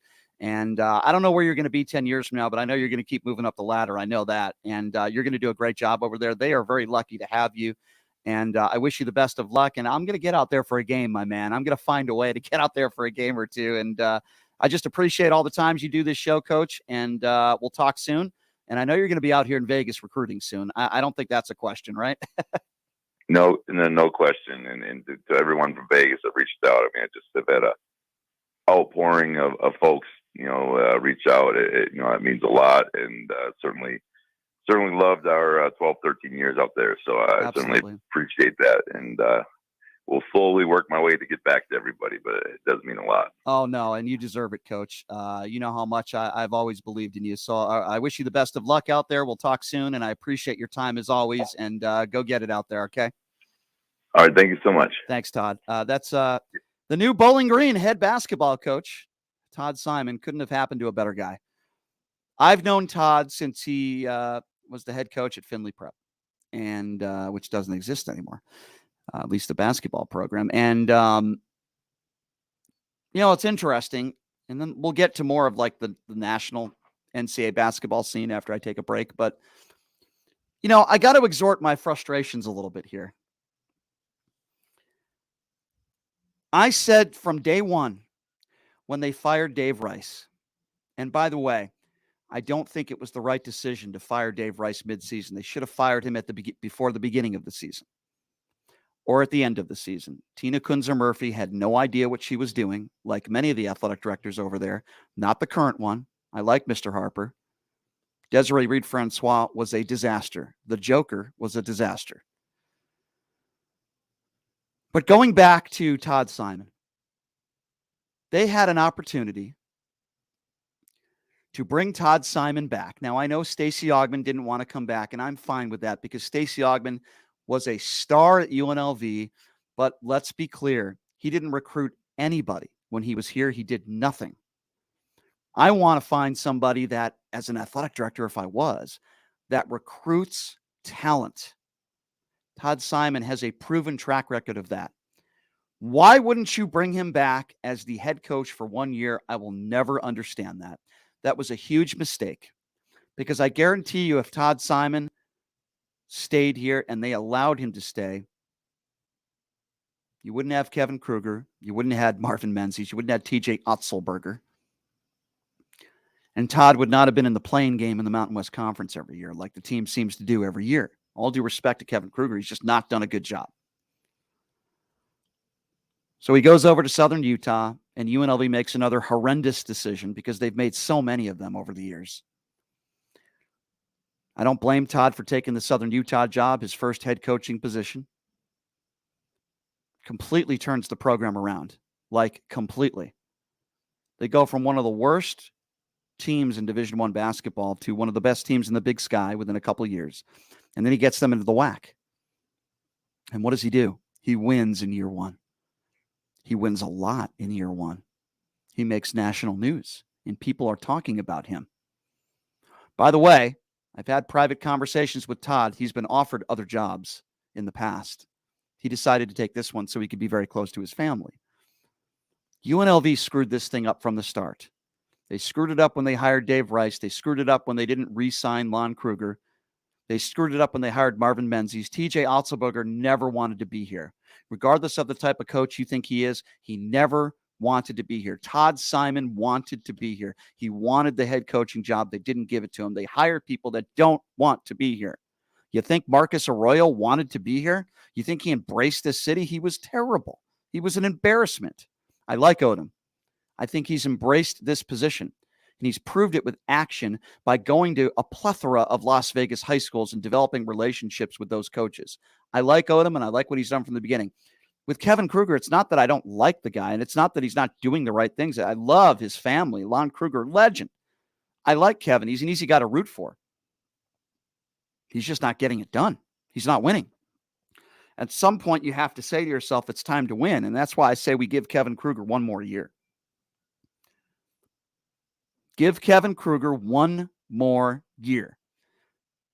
You don't have to win the conference tournament, but you got to get into some sort of postseason tournament, whether it be the NCAA tournament or the NIT. By the way, I told you guys that the Mountain West Conference was trash, and it wasn't as good as everybody said it was. I said it at the beginning of the year. This is where me and Kevin Kruger disagreed, and I said it before the NCAA tournament. I said Nevada had no place in this tournament, and I don't think Boise State deserved to be in either. I give it to Utah State because they made it to the finals of the Mountain West Conference tournament, losing to San Diego State. I would have said a maximum of 2 teams should have been in. Nevada had no business in this tournament. Arizona State smoked them, and Boise State lost to Northwestern yesterday as well, and Utah State lost. The only team that I said had a chance to win 1 or 2 games was San Diego State because they've got really good athletes and they're very good defensively. I don't know if they win their second round game, possible. But congratulations to Dutch. That's where UNLV basketball should be. I'm not saying UNLV basketball should be making the Final Four every year. They're going to be a top 10 team in the country, but there is no reason why UNLV shouldn't be right there with San Diego State, and they're not. And they haven't been to me, since Lon Kruger.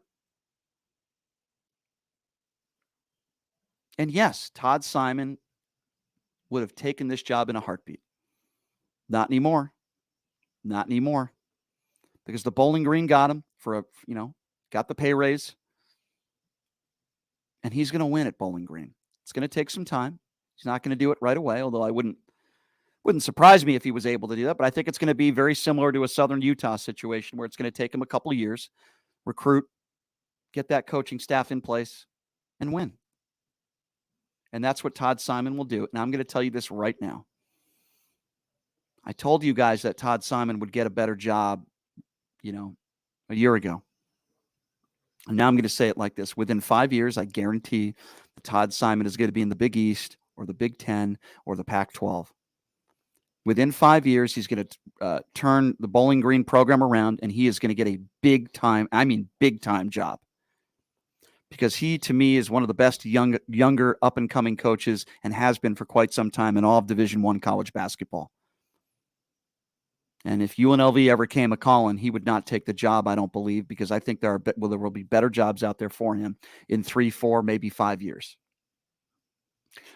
And again, people are going to call me crazy for saying this. Congratulations to Tom Izzo, by the way, at Michigan State. It would not surprise me if Tom Izzo retired in several years, if Todd Simon took over that program. He is a Michigan boy. He knows Tom Izzo. He's very familiar with that program. If he turns this thing around, it wouldn't be surprising to me that if one day, could be 3, 4, 5 years down the road, that Todd Simon one day is the head coach of the Michigan State Wolverines. That would not Spartans, I'm sorry, Michigan State Spartans. That would not surprise me one bit. Sometimes programs could blame luck. Sometimes programs can say they were unlucky. Chris Beard getting hired here and then leaving after a week was very unlucky. UNLV, though, has created their own luck or lack thereof. Number to call, 702-221-7283. And again, that number, if you want to be a part of the conversation, talking some hoops. We're going to get into the NCAA tournament. I'm going to talk to you about, if you've been listening to the show, you're making money. And by the way, I don't sell picks and claim to be 80% in the NFL or 80% in college basketball because I'm not a liar like some people. You listen to some radio stations, you hear some people, and they'll claim that they're these so-called experts, and then they have no idea what they are talking about. What are your thoughts on the NCAA tournament? What are your thoughts on UNLV? What are your thoughts on? And by the way, the women are in action, if I'm not mistaken, right? Mark Hayes, give me an update on that. I don't know what's going on with the UNLV women, but are they not doing good? What's going on there? What do you got? What's the update? Oh, see that's not good. UNLV women down 48-34. That's not good. Now, I know they didn't get a very good seeding, so some people might give excuses, but here's the deal, ladies and gentlemen.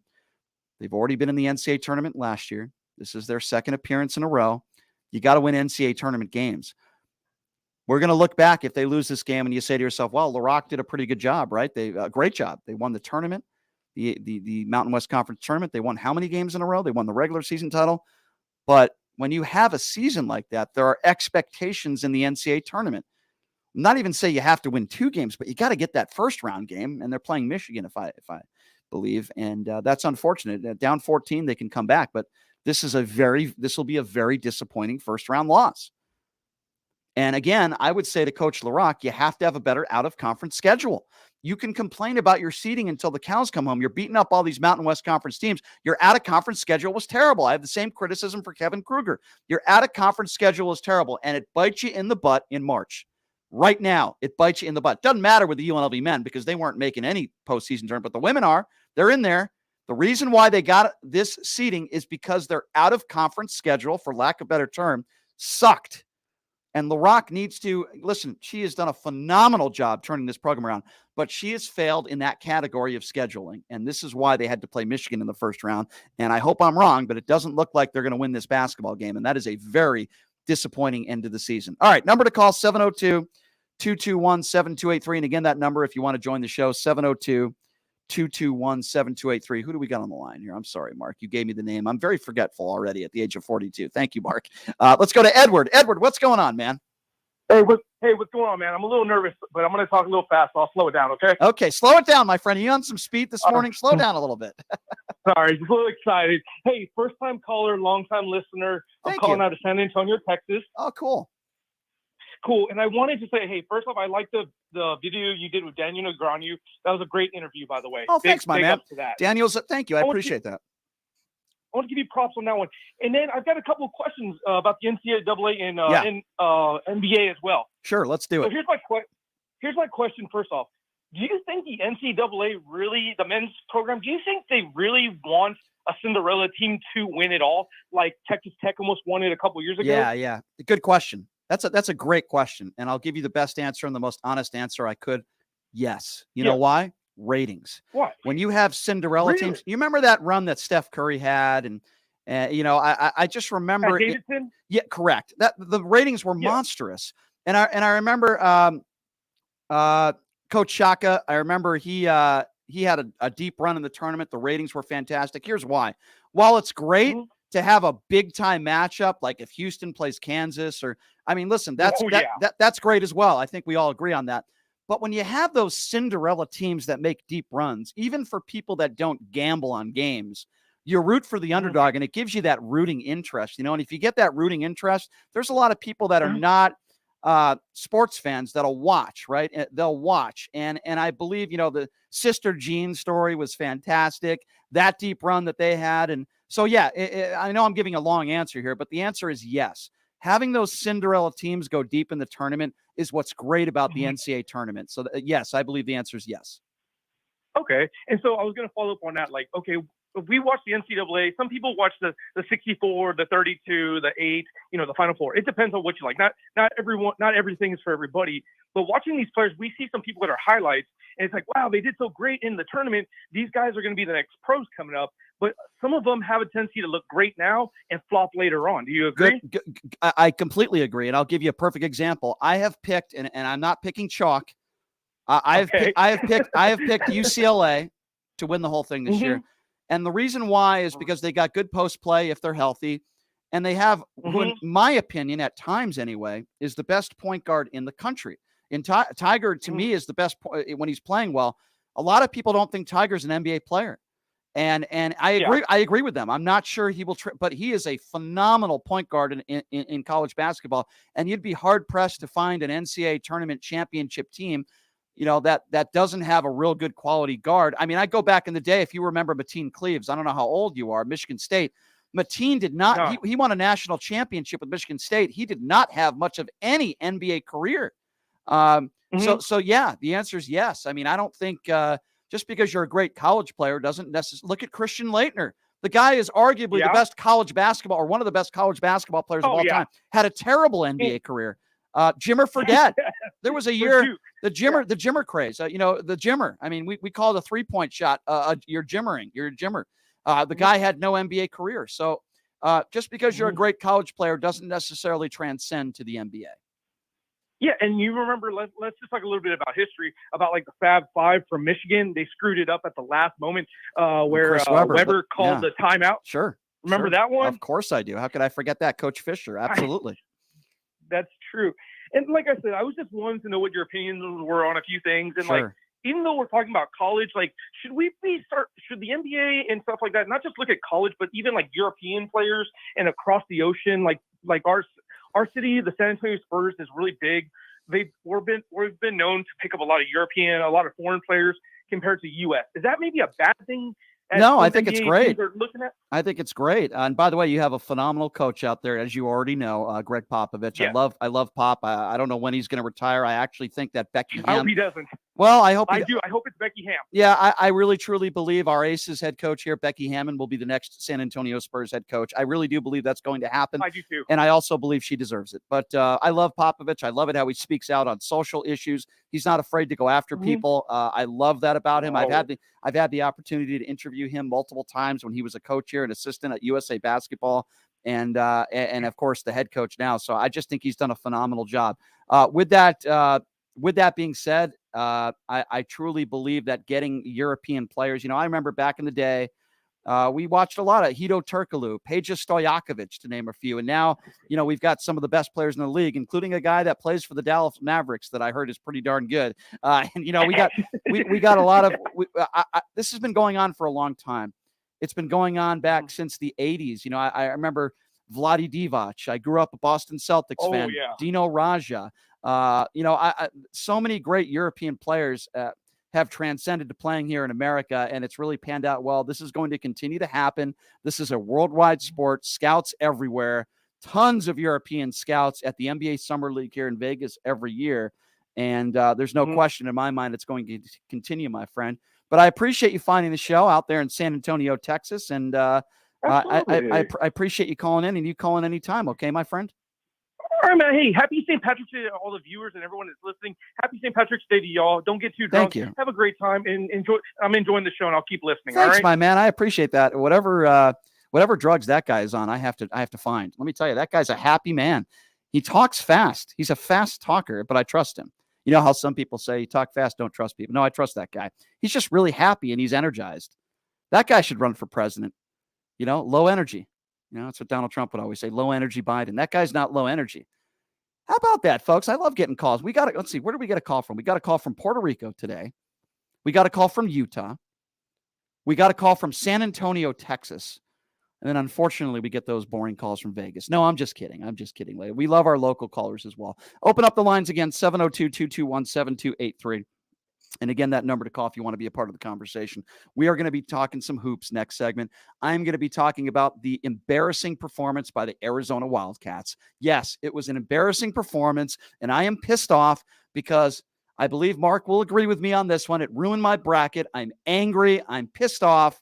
The Arizona Wildcats lose to Princeton and the Princeton offense. What?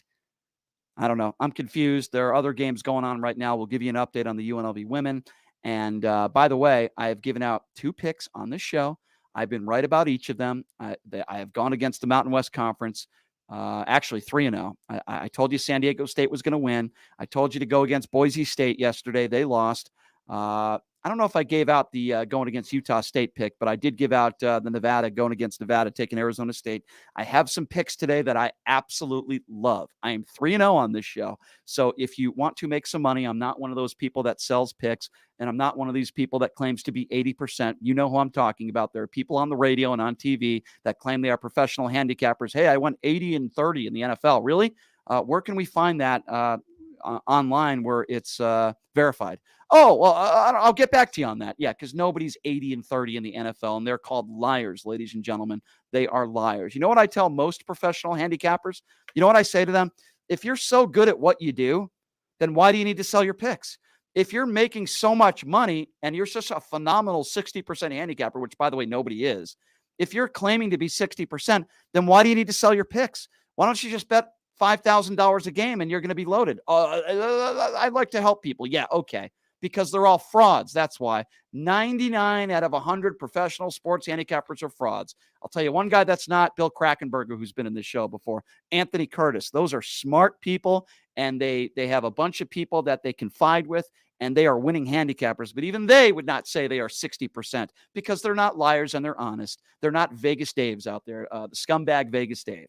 So at this time of year, you're going to get a lot of people that are going to claim that they're professional handicappers. They'll go on radio shows and they'll sell their picks, or they'll say, hey, you don't make any money until I win. It's so funny. Before I take a break here, I know I'm going on a little professional handicapping tangent. I went on Twitter today, which I guess was a mistake to start. And I'm not going to say who it was, but there's a guy who peddles his picks and claims to be a professional handicapper.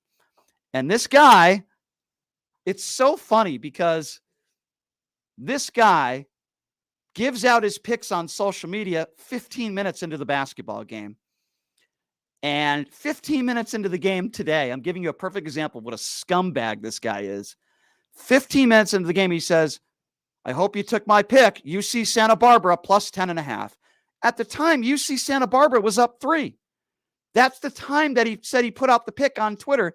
And then the few customers that he have are on Twitter, and they're saying, you never gave me that pick. You never gave me that pick. What are you talking about? So first of all, he's a fraud and he's a liar. And secondly, Baylor won by 18 points. You dope. You dope. Some of my friends know exactly who I'm talking about. I won't mention his name, but they know who I'm talking about. I swear, you go on this guy's Twitter page, he gives out his pick 15 minutes into the game. How hard is that? And he still loses.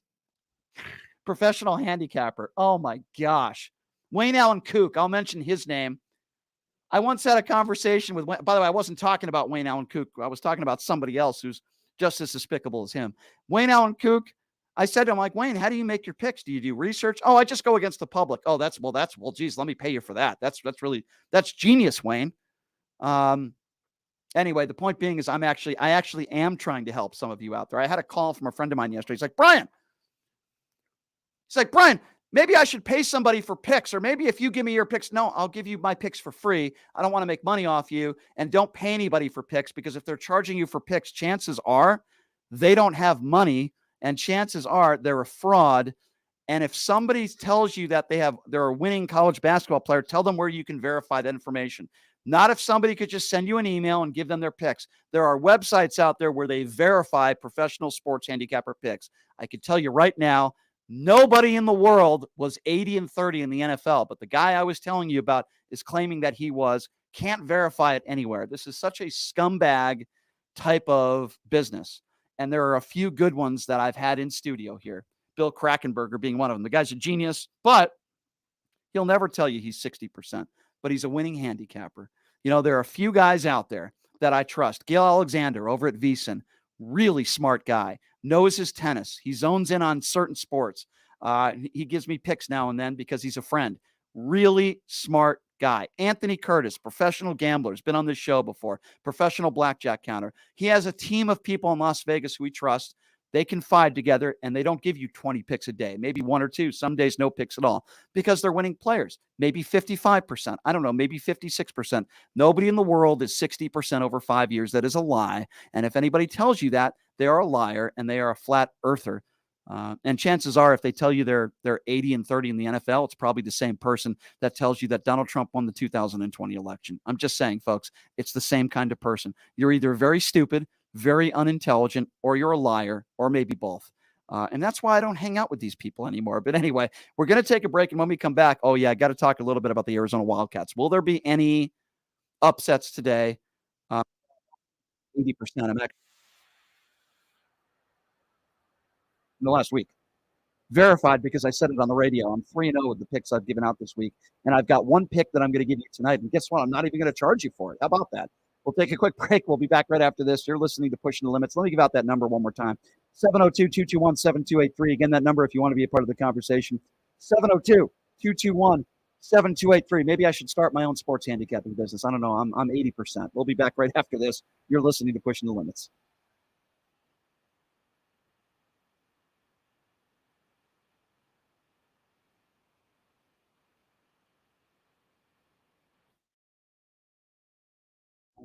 Hey, everybody, it's Brian Shapiro from Pushing the Limits. I want to tell you guys about Sahara West Urgent Care in London. Conveniently located on the southwest corner of Sahara and Jones. We're open Monday through Friday, 9 a.m. to 9 p.m., and Saturday, 9 a.m. to 5 p.m. At Sahara West Urgent Care, we'll take care of all your healthcare needs. Offer routine services such as physicals, STD testing, car accident treatment, and work injuries. You name it, they do it. They have on-site X-ray, EKG, ultrasound, and labs. They treat chronic conditions such as asthma, blood pressure, diabetes, and more. They also offer general wellness exams and treatments such as testosterone enhancement and cancer screening. We're located on Sahara, 6125 West Sahara Avenue. Their number is 702-248-0554. And the best part, they accept most major insurances and affordable cash pay prices. Office visits starting at just $95. And I'm also a client. So please give them a call, 702-248-0554.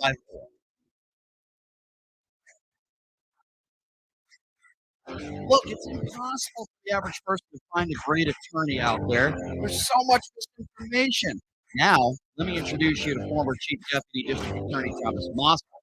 He was Las Vegas's top DUI prosecutor for years. He prosecuted the most high-profile DUI cases in Clark County. No one knows more about DUI law in Nevada. Just Google it. If you get charged with DUI, whether it's a misdemeanor or even more importantly, a felony, you need Thomas Moskowitz representing you. His relationships with the prosecutors and judges, knowledge of DUI law to work for you. So give him a call now or text him at 702-848-5555. It's your life and liberty that's at stake. Don't wait. Call now. That number again, 702-848-5555. Hey, everybody, it's Brian Shapiro from Pushing the Limits. I want to tell you guys about Sahara West Urgent Care in Wellness. They're conveniently located on the southwest corner of Sahara and Jones. They're open Monday through Friday, 9 a.m. to 9 p.m., and Saturday, 9 a.m. to 5 p.m. At Sahara West Urgent Care, they'll take care of all your healthcare needs. They offer routine services such as physicals, STD testing, car accident treatment, and work injuries. You name it, they do it. They have on-site X-ray, EKG, ultrasound, and labs. They treat chronic conditions such as asthma, blood pressure, diabetes, and more. They also offer general wellness exams and treatments such as testosterone enhancement and cancer screening. They're located on Sahara, 6125 West Sahara Avenue. Their number is 702-248-0554. And the best part, they accept most major insurances and affordable cash pay prices. Office visits starting at just $95. And I'm also a client. So please give them a call, 702-248-0554.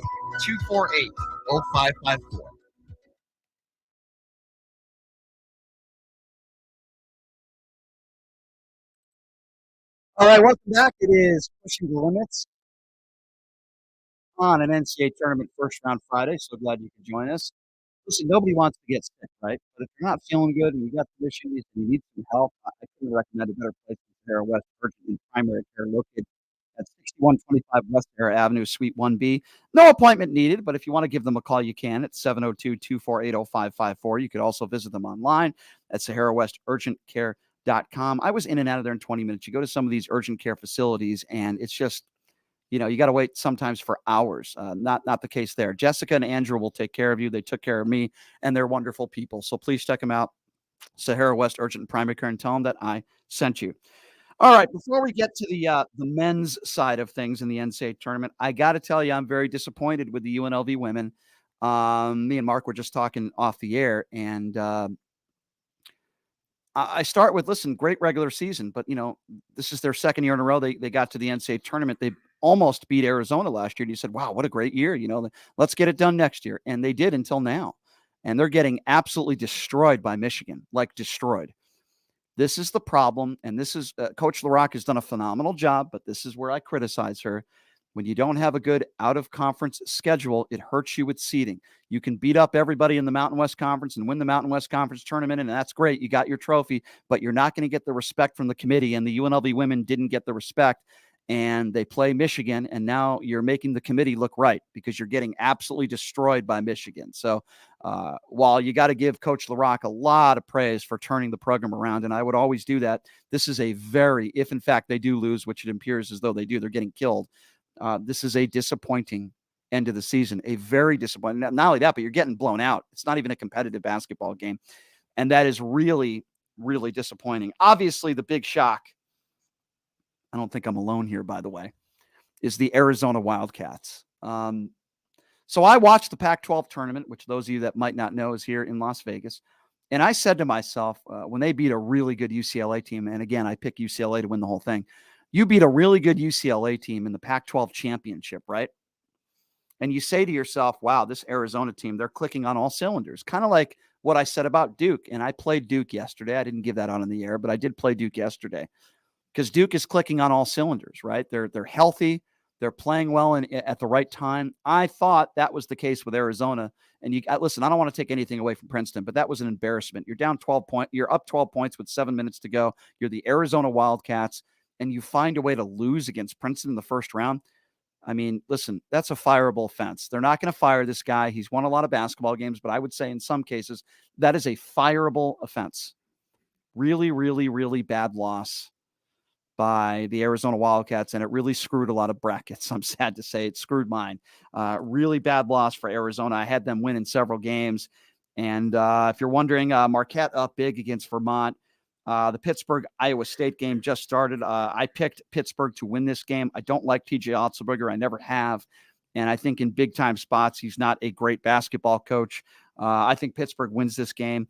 North Carolina State, Creighton up a little bit in this one. And these are the games. But, boy, we've got some mega games today. One game that's tipping off here any minute. We've got Danny Hurley, UConn Huskies head coach, who's done a really good job with this program.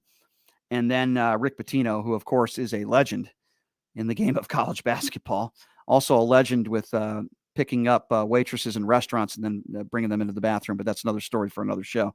But UConn and Iona, that game is tipping off here any moment. That's a really interesting matchup. And that's a game I'm going to be glued to the TV. I'm heading out watching the games right after this, and I can't wait. Fairleigh Dickinson is going to get absolutely destroyed by Purdue. They're an NEC conference team. They won the playing game. Purdue is a sleeper team that I can see going to the Final Four. This isn't even going to be a contest. Game's going to be over before it starts. Providence, Kentucky, I have no opinion on this game. I think it'll be a tight game. One of the teams that I see that could make it out is Drake. Not a lot of people are giving a lot of chance at Drake, but I think they can beat Miami, Florida. And I think Jim Larinaga is a good coach, but I just think Drake could win this game. They're a senior-led team, and those are teams that I like. This is a game that I really like today. So this is an official pick that I'm giving out. I'm 3-0. Doesn't mean I'm going to go 5 or 6-0. But this is one pick that I'm officially going to give out that I like today, and that is Grand Canyon. I know how good Gonzaga is. I know how good of a coach Mark Few is. I know that Gonzaga is not a number one seed this year, and they're not as good they've been in years past, but Gonzaga has been playing some really good basketball. They destroyed St. Mary's in the finals of the West Coast Conference Tournament. I understand that. I watched Grand Canyon play in person this year. I watched Gonzaga play in person this year. I am telling you right now, I will be shocked if this is not a single-digit game. I think Grand Canyon matches up great with Gonzaga. They've got big men that can score like Gonzaga does. They've got great guard play. They're well coached by Bryce Drew, who I think is a really, really good coach, very similar to Todd Simon, really good young coach. I cannot believe the spread is 15.5. I put the spread at like 10, maybe 9. 15.5 is way too many points. And I don't think a lot of people know a lot about this Grand Canyon team, but I watch them play, and they are really, really, really damn good. So, yes, I'm giving this out with the points, 15.5. And I would not be shocked out of my mind if Grand Canyon won this game outright today. It starts at 4:30. I really like Grand Canyon. So that's an official pick that I'm giving out. The other pick that I'm giving out today, I'm only giving out 2. And look at that, folks. I'm not charging you anything. I'm not Vegas Dave. It's a total that I think is way too low. Memphis and Florida Atlantic. The total is 151.5. You might find a 152. It depends on where you shop. These are 2 teams that are very athletic, that can score. And Memphis, if you say there's one thing about them that might be not great, it's their defense. So I am giving the over in those. Those are my 2 picks today. The over in the Memphis game and take the points in the Grand Canyon game. I'm sticking with my guns with UCLA. I still think they win it all this year. It's hard to pick a winner. I think after day 1 yesterday, I look at this ESPN poll of how many brackets were still live. Out of like the millions and millions of brackets, 0.06%. 0.06% of brackets were still live. Not many people picked Princeton to beat Arizona unless you're one of those people that's throwing darts at your bracket. I don't know how anybody could have picked that game. So that's how difficult it is to pick games. Some other games tonight. I like Kansas State. I don't think they should have too much of a problem with a pretty good, though, Montana State team. And some other early round games today. Another good one. Kent State's a really good basketball team, underrated. They're playing Indiana. I think that game's going to be very close. All right, here's an interesting one. I think Arizona. I'm not giving out this pick because I don't even know if I'm going to play it, but I think Arizona State is a live dog tonight. I really do. I love the way they played against Nevada. This is a very talented team that has been very inconsistent this year, and Bobby Hurley is on the hot seat. A lot of people want him to leave. They're playing a really good TCU team. I think Arizona State can win this game. They're getting 5. I like them to win outright. I think they can win this game. Another very intriguing matchup tonight at 7 o'clock that I'm going to have my eyes pinned to. And I believe, if I'm not mistaken, that's the last game of the day today. So it should be interesting. And we'll have to wait and see how this pans out. But that's my dog today. I wouldn't be surprised if Arizona State won this basketball game with Bobby Hurley's job on the line. TCU is good, but I'm not sure if they're good enough to certainly blow Arizona State out of the waters. I think this is going to be a very tight game from start to finish. You know, we had a caller last segment who asked me, you know, are Cinderella teams, are they good for the NCAA tournament? Of course, that's what makes March Madness so great, right? The Cinderella stories. That's what makes college basketball so much fun. You know, I talk about this all the time. And I love college basketball. And let's be honest, this is also a business, right? There's a lot of money to be made here from coaching and even players now getting deals. But these are experiences you remember for the rest of your life. And I truly believe that Cinderella teams are what make March Madness so wonderful. I cannot wait until I go to the West Regional here at T-Mobile Arena. I am so happy we have the NCAA tournament here. And it's, you know, just a matter of time before we get the Final Four here, right? A few years. So what better place? This is already the mecca of college basketball. Let's not confuse ourselves with that. Let's not mix that up. This is the mecca of college basketball.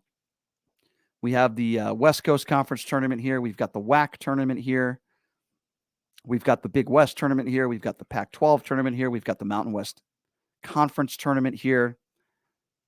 And those are just the college basketball tournaments here in March. I went to 3 finals.